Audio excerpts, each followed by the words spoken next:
السلام علیکم ورحمۃ اللہ وبرکاتہ۔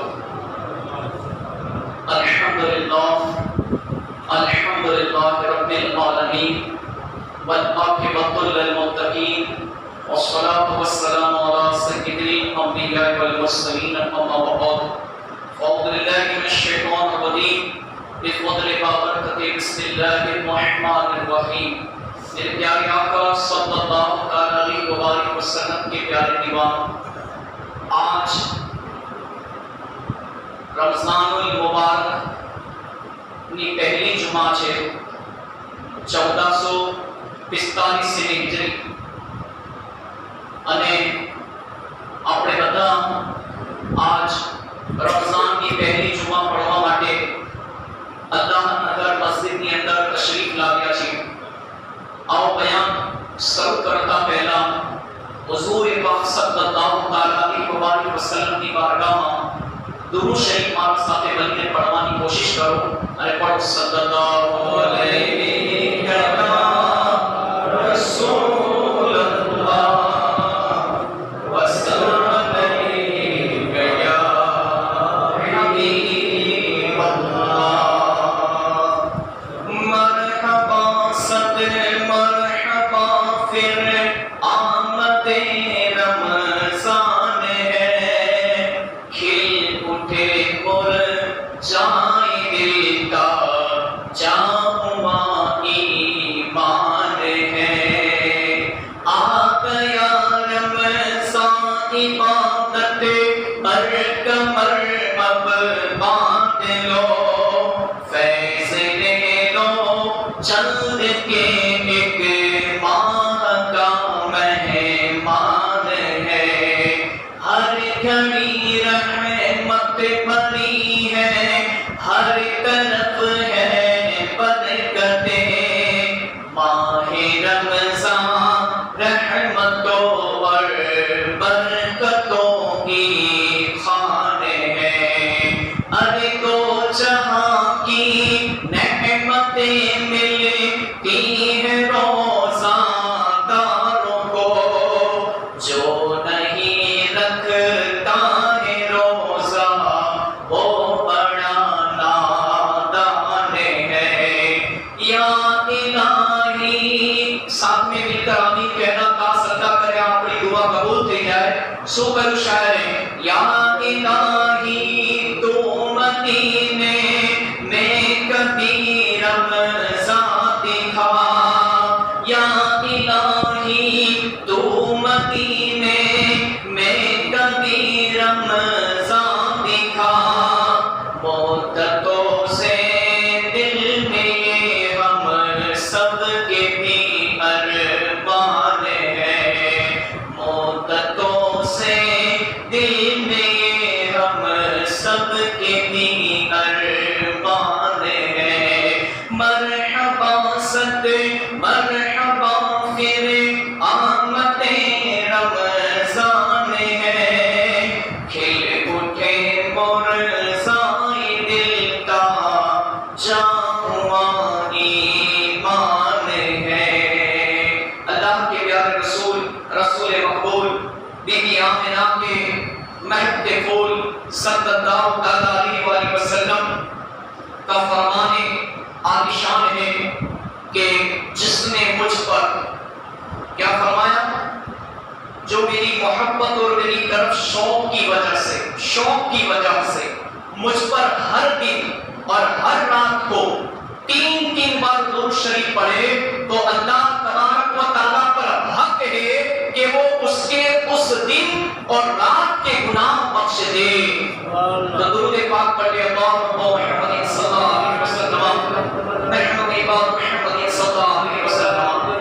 میرے پیارو، اللہ تبارک و تعالیٰ قرآن پاک پارہ 13 سورہ یوسف آیت نمبر 111 میں ارشاد فرماتا ہے، لَقَدْ كَانَ فِي قَصَصِهِمْ عِبْرَةٌ لِأُولِي الْأَلْبَابِ۔ میں نے جس آیت کریمہ کی تلاوت کا سبق حاصل کیا، اس کا ترجمہ میرے آقا اعلیٰ حضرت امام اہل سنت مجدد دین و ملت الشاہ امام احمد رضا خان فاضل بریلوی رحمۃ اللہ تعالی علیہ اپنے ترجمہ کنز ایمان میں کچھ یوں فرماتے ہیں، بے شک ان کی خبروں حکایات سے عقل مندوں کی آنکھیں کھلتی ہیں۔ میرے پیاروں، گرمی کی موسم شروع ہوئی، ابھی رمضان مہینے کی شروعات ہے۔ اب دیکھا جاتا ہے کہ ابھی تو گرمی کچھ نہیں، مگر پھر بھی کئی مسلمان جو کلمہ پڑھنے والے، اپنے آپ کو مسلمان کہنے والے، اپنے آپ کو عاشق رسول کہنے والے، افسوس کہ وہ اتنی معمولی سی گرمی میں بھی رمضان کا روزہ رکھ نہیں پاتے۔ میرے پیاروں، اللہ کا شکر مانے، اللہ کا احسان مانے کہ میں نے پچھلی جمعہ کو بتایا تھا کہ جو رمضان المبارک کے مہینے کے آنے کی خوشی اور جانے کا غم مناتا ہے، اللہ تبارک و تعالیٰ اس کی حتمی بخشش و مغفرت فرما دے۔ تو ہمیں کیسی خوشی ہونی چاہیے؟ کیا رمضان کے روزے چھوڑ کر آپ رمضان کی خوشی مناؤ گے آنے کی؟ کیا رمضان کے اندر گناہ کر کے خوشی مناؤ گے؟ میں نے پچھلی جمعہ کو بتایا تھا کہ رمضان کا مہینہ تشریف لانا، ان گناہ سے بچنے کی کوشش کرنا اور رمضان کیسے گزارے یہ بھی بیان کیا تھا، مگر افسوس دیکھنے میں آتا ہے کئی لوگ معمولی گرمی کی وجہ سے، کھیتی باڑی کی وجہ سے، کام کاج کی وجہ سے بھوکے نہیں رہ سکتے، پیاسے نہیں رہ سکتے، صبر نہیں کر سکتے۔ حالانکہ مہینے کا نام ہی صبر ہے، یہ مہینے کا نام رمضان ہے۔ رمضان المبارک کے مہینے کی قدر نہیں کر پاتے اور اس مہینے میں بھی اپنے آپ کو گناہوں سے بچا نہیں پاتے۔ اس مہینے میں بھی رکھنے والے روزہ رکھ کر بھی موبائل کا غلط استعمال کرتے، موبائل میں پورا دن ٹائم پاس کرتے، ویڈیو گیم کھیلتے۔ میرے پیاروں، حقیقت میں یہ مہینہ تو حضور پر درود پاک پڑھنے کا مہینہ ہے، یہ مہینہ تو قرآن پاک کی تلاوت کرنے کا مہینہ ہے۔ ارے یہ مہینے میں یہ دعا مانگنا کہ اللہ ہمیں جنت عطا فرما دے اور دوزخ سے نجات کی دعا مانگے۔ میرے پیاروں، آؤ سنو کہ جو لوگ روزہ نہیں رکھتے، کاش اللہ کرے آج کا بیان سن کر میری یہ باتیں، یہ وائز ان کے دل پر چوٹ لگ جائے، اور جو نہیں رکھتے، جن کے روزے چھوٹے، وہ قضا کرنے کی نیت کر لیں۔ اور آنے والا ابھی تو کافی سارا مہینہ، کافی سارے دن رمضان کے باقی ہیں، کاش اللہ کرے کہ ہم میں ہمت آ جائے، ہم میں طاقت پیدا ہو جائے، ایک روحانی طور پر ہمارا دل یہ پکار اٹھے کہ انشاءاللہ اگر موت بھی آنی ہے تو بھلے آ جائے مگر میرا رمضان کا روزہ نہیں چھوٹے گا۔ سنیں، حجاج بن یوسف ایک مرتبہ دوران سفر حج مکہ معظمہ و مدینہ منورہ کے درمیان ایک منزل میں اترا اور دوپہر کا کھانا تیار کروایا اور اپنے حاجب یعنی چوبدار سے کہا کسی مہمان کو لے آؤ۔ توجہ سے سننا یہ واقعہ۔ حاجب خیمے سے باہر نکلا تو اسے ایک عربی شخص لیٹا ہوا نظر آیا۔ اس نے اسے جگایا اور کہا چلو تمہیں امیر حجاج بلا رہے ہیں۔ عربی آیا تو حجاج نے کہا میری دعوت قبول کر اور ہاتھ دھو کر میرے ساتھ کھانا کھانے بیٹھ جاؤ۔ عربی بولا معاف فرمائیے، آپ کی دعوت سے پہلے میں آپ سے بہتر ایک کریم کی دعوت قبول کر چکا ہوں۔ حجاج نے کہا وہ کس کی؟ وہ بولا اللہ تبارک و تعالیٰ کی، جس نے مجھے روزہ رکھنے کی دعوت دی اور میں روزہ رکھ چکا ہوں۔ حجاج نے کہا اتنی سخت گرمی میں روزہ؟ عربی نے کہا ہاں، قیامت کی سخت ترین گرمی سے بچنے کے لیے۔ حجاج نے کہا آج کھانا کھا لو اور یہ روزہ کل رکھ لینا۔ وہ عربی شخص بولا کیا آپ اس بات کی ضمانت دیتے ہیں کہ میں کل تک زندہ رہوں گا؟ میں کل تک زندہ رہوں گا؟ حجاج بن یوسف نے کہا یہ بات تو نہیں. عربی بولا تو پھر وہ بات بھی نہیں. یہ کہا اور وہ عربی شخص چل دیا. میرے پیارو، اللہ تبارک و تعالیٰ کے نیک بندے کسی دنیاوی حاکم کے روب میں نہیں آتے. اور یہ بھی معلوم ہوا کہ جو لوگ یہاں کی دنیا کی معمولی گرمی برداشت کر کے روزہ رکھتے ہیں وہ کل قیامت کی ہولناک گرمی سے محفوظ رہیں گے انشاءاللہ. آئیے ایک دوسرا بھی واقعہ سنیں کہ ہمیں رمضان میں تو شیطان قید ہوتا ہے، نفس گناہ کرواتا ہے. ہمارا نفس ہمیں روزہ رکھنے سے باز رکھتا ہے، تراویح پڑھنے سے باز رکھتا ہے، ہمیں رمضان میں بھی گناہ کرواتا ہے، قرآن کی تلاوت سے دور رکھتا ہے، مسجدوں سے. ارے میں نے ایسوں کو دیکھا ہے میرے پیاروں کہ جو 24 گھنٹے شراب پینے والے شرابی کو دیکھا ہے ان آنکھوں سے. میں نے ایسوں کو دیکھا ہے کہ جو کئی گھنٹوں تک کلبوں میں بیٹھ کر جوا کھیلتے تھے، مگر الحمدللہ جیسے ہی ماہ رمضان کا مبارک چاند نظر آتا ہے وہ بندہ شراب کو چھوڑ دیتا ہے، وہ بندہ کلبوں کو چھوڑ دیتا ہے، جوئے کے پتے چھوڑ دیتا ہے ایک مہینے کے لیے. اور یہ ماہ رمضان کی ادب کی خاطر وہ پورے رمضان کے مہینے کے روزے بھی رکھتا ہے، الحمدللہ 5 وقت کی نماز بھی پڑھتا ہے، تراویح بھی پڑھتا ہے، قرآن پاک کی تلاوت بھی کرتا ہے. تو میرے پیاروں، ہم تو ان میں سے نہیں ہیں، ہم تو ایسے گناہ نہیں کرتے، ہم تو شرابیں نہیں پیتے، ہم تو جوا نہیں کھیلتے. تو پھر اے مسلمانوں، تمہیں ان لوگوں سے درس حاصل کرنا چاہیے کہ وقت کا 24 گھنٹے کا شرابی اگر شراب چھوڑ کے رمضان کا قدر اور رمضان میں گناہ سے بچ کر روزہ رکھ سکتا ہے تو اے مسلمانوں تمہیں کیا ہو گیا ہے کہ ایک معمولی گرمی کو معمولی بھوک اور پیاس کی وجہ سے یہ سوچ رہے ہو کہ روزہ رکھیں گے تو کمزور ہو جائے گی، روزہ رکھیں گے تو بیمار ہو جائے گی. ارے میرے پیاروں، روزہ تو کینسر کو مٹاتا ہے، لا علاج بیماریوں کو مٹاتے ہیں. ارے روزہ تو بیماریوں سے بچانے کے لیے آ رہا ہے. ارے روزہ رکھنے والا بیمار نہیں ہوتا بلکہ تندرست ہو جاتا ہے. میرے پیاروں سنو، ایک بزرگ رحمت اللہ تعالیٰ علیہ نے مسجد کے دروازے پر شیطان کو حیران پریشان کھڑے ہوئے دیکھ کر پوچھا کیا بات ہے. شیطان نے کہا اندر دیکھیے. کیا کہا؟ مسجد کے اندر دیکھیے.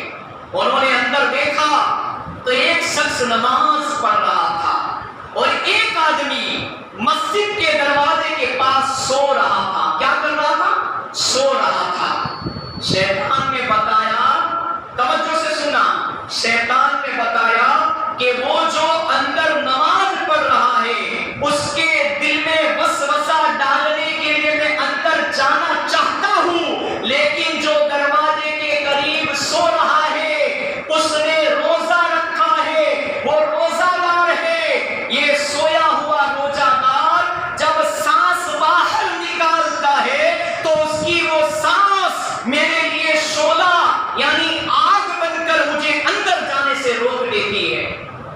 سوچو میرے پیارے، یہ تو نفلی روزے کی بات بتا رہا ہوں کہ نفلی روزہ رکھا تھا اس نے اور اس شخص سے کہا کہ اندر مسجد میں نماز پڑھ رہا ہے اللہ کا بندہ، میں اسے وسوسہ ڈالنے کے لیے جانا چاہتا ہوں، مگر باہر وہ روزہ دار ہے جس نے نفلی روزہ رکھا ہے اس کی سانس سے مجھے تکلیف ہوتی ہے. ذرا اندازہ لگاؤ کہ آج کا مسلمان اگر رمضان کے پورے روزے رکھ لے تو مجھے اللہ کی رحمت سے امید ہے کہ جہنم کی آگ اسے جلائے گی نہیں، بلکہ رمضان کے مبارک مہینے کے روزے رکھنے کی برکت سے اللہ تبارک و تعالیٰ اسے اپنے پاکیزہ گھر جنت میں داخل فرمائے گا.